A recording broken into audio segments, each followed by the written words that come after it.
మనకి ఈ కార్యక్రమంలో అధ్యయనోత్సవంలో పాల్గొనడానికి మన ప్రాంతంలో అన్నప్రసాదాన్ని అందిస్తున్నాము.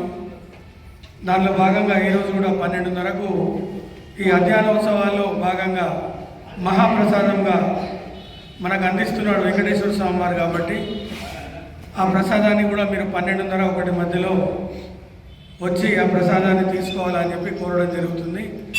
అలాగే సాయంత్రము గురువర్యులు చెప్పినట్టు అదేదో చూడడం కాదు, ఇలాగే పల్లకి వెళ్ళిన తర్వాత దాని ముంగల మన ఊదు పోగ కదా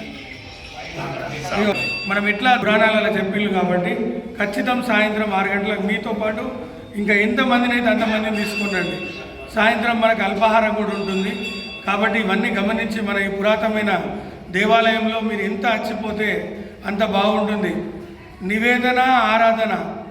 నివేదన అంటే ప్రసాదం మనం ఎంతవరకు స్వామివారికి ఎక్కించి మనకు తీసుకుంటామో, అలాగే ఆరాధన ఎంత మనం పూజించుకుంటామో అక్కడ సకల దేవతలు ఉంటారు. కాబట్టి ఇక్కడ ఇప్పుడు మన దేవరకోటలో ప్రతి వారము చాలా అద్భుతమైన భక్తుల తాకిడి పెరిగింది. కాబట్టి మీరు ఈ అవకాశాన్ని సద్వినియోగం చేసుకొని, నేను ఇంతకుముందే చెప్పిన ఇది నిర్మల కాదు తిరుమల అన్నట్టుగా మీరు భావించి ఆ స్వామివారిని సేవించి మీ కోరికలన్నీ తీర్చుకొని మన గుడి డెవలప్మెంట్కు, మన ఊరు, మన దేవాలయానికి మీ కానుకలు కానీ మీరు వేరే రాష్ట్రానికి వేసే బదులు ఈ మన దేవాలయంకు మీరు హుండీలో ఏమన్నాడా, ఇండ్లో ఏమన్నానా, కానీ మన దేవరకోటని మాత్రం అద్భుతంగా తీర్చిదిద్దాలని కోరుతూ ఈ అవకాశం ఇచ్చిన మీ అందరికీ ఓం నమో వెంకటేశాయ.